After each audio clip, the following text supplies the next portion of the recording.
The next bits we're going to be doing is duplicating this call out and creating one more call out, and then finishing off with a few testimonials down below. So before we do anything else, let's save this document. I actually haven't saved this Photoshop document. If you're working on CS5 or 6, they have some auto save features. So if it was to crash, it would actually try to recover this. But it's always good habit to save and save often. I should have saved this a little bit earlier. So I'm going to say File, Save. And this will be a good chance for us to talk a little bit about our directory structure or organizing our files. And I'm just going to save this to my desktop in a new folder here. And I'll just call it Site Design. I would name this folder whatever this website project is. If it's for a specific domain name, I would probably put the domain name in here. And hit Create. And I'm going to call this the mockup.psd. And I'll save it inside of this Site Design folder right here. Hit OK for compatibility. That compatibility checkbox, if you leave it selected or unselected, that basically determines how this Photoshop document will be able to be opened in older or newer versions of Photoshop. So usually you want to maintain maximum compatibility. Okay, so now let's zoom in here and let's tweak our callout box just a little bit, or rather our featured widget, or whatever we want to call this section in our sidebar. First thing I'm going to do is come to this this layer that's the overlay, and I think it's a little too strong visually myself, so I'm going to back this back to about 20% so it doesn't, the stroke there is not so dark. The next thing I want to do is maybe tweak the text here in this callout box. So I'm going to take this text and let's look and see if this Myriad Pro comes with an italic version, and it looks like it does, so I'm going to switch this to an italic version. And that looks a little bit better to me. And let's zoom back out to 100%. You always want to look at it at 100%, which is how it will actually be viewed. And that's looking a little bit better. So now I want to group some of these elements together. So I'm going to take the text, that rounded rectangle, and group that into a common folder. Okay, so that's going to be the, I'm going to call that the widget text. And then we'll need to group the elements that make up the actual widget icon or the widget image there. And I'll group those together and we'll call that widget image. I'm going to move this up a layer and I want the image to be above the text just because that's how they visually lay out. And then I'll take both of those and group them together and I'll call this sidebar widget 1. And then I can easily toggle that entire element on and off. Now I want to create another sidebar widget, so I'm just going to right click this and duplicate the entire group. And I'm going to call this sidebar widget 2 and hit OK. Now right now they're obviously exactly on top of one another. That's the way Photoshop duplicates things. It puts one where the other one used to be. So if I select the V for my move tool, and if I hold down Shift and drag straight down, I can pull out down another copy of this. And the only thing I need to do to this secondary one is change the image and the text. So I'll come over here to my web browser, back to this same thing. I'm going to right click and say View Page Source. And I'm just going to take a sample of the source code here of this page. So maybe I'll come down to where there's some of the HTML. And again, if none of this makes sense, that's okay. We're going to get to the HTML in the future series in this entire course.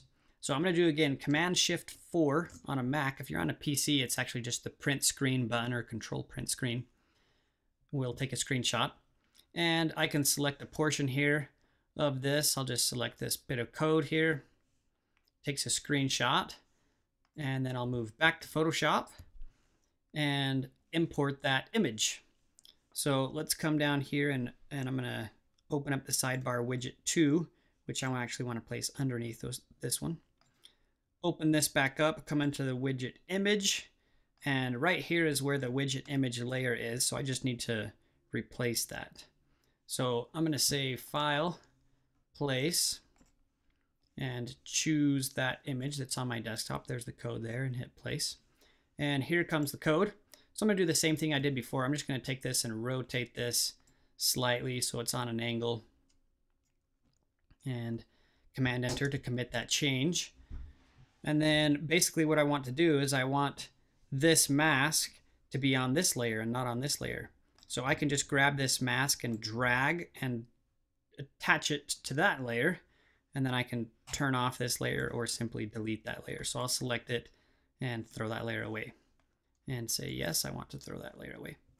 And now I can modify this layer as well, like I did before. So I'm going to unclick that link icon, select the pixel of that image, and kind of rearrange this around a little bit to where it looks just like a bunch of code is inserted in there.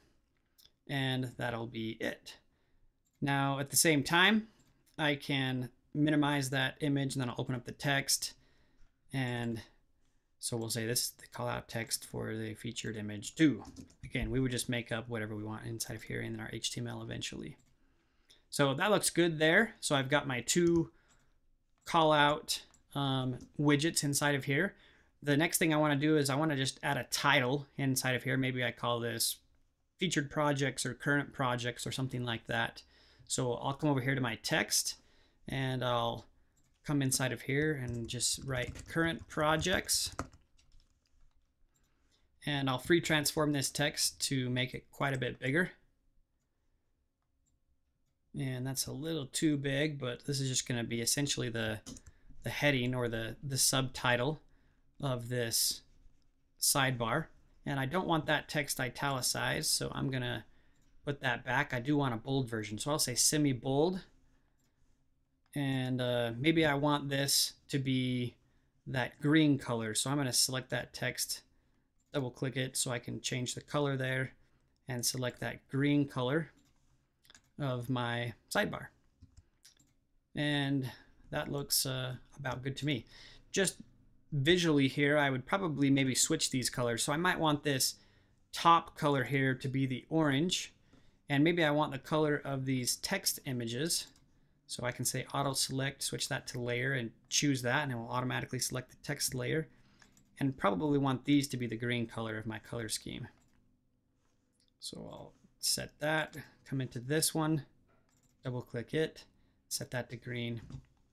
And I think that's a little bit better as far as the visual weight goes.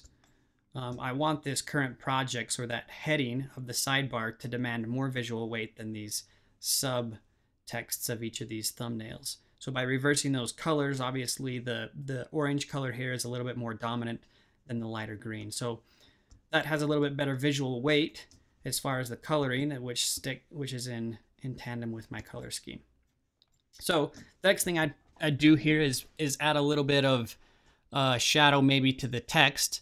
So we'll come into that current projects text, and let's find that. So I can get to my move tool. If I have auto select layer, select that, it'll jump me right to that layer. And I want to pull this outside of the widget. Right now it's inside of the widget. So let's pull this outside of both of those widgets so that that text is just on its own layer. And we'll just add maybe a drop shadow to that layer. And let's pull the distance all the way back to 0 and the size back a little bit, and just fade that opacity out just to add a little bit of a shadow behind there. We'll just play around with a little bit of these settings to kind of get that.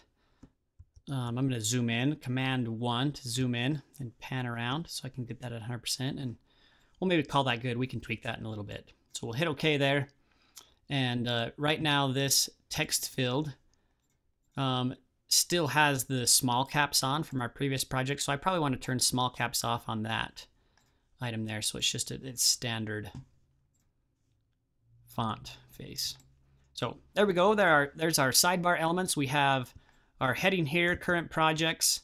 Probably pull that up a little bit. We have each of these little featured widgets, which is what I'm calling them.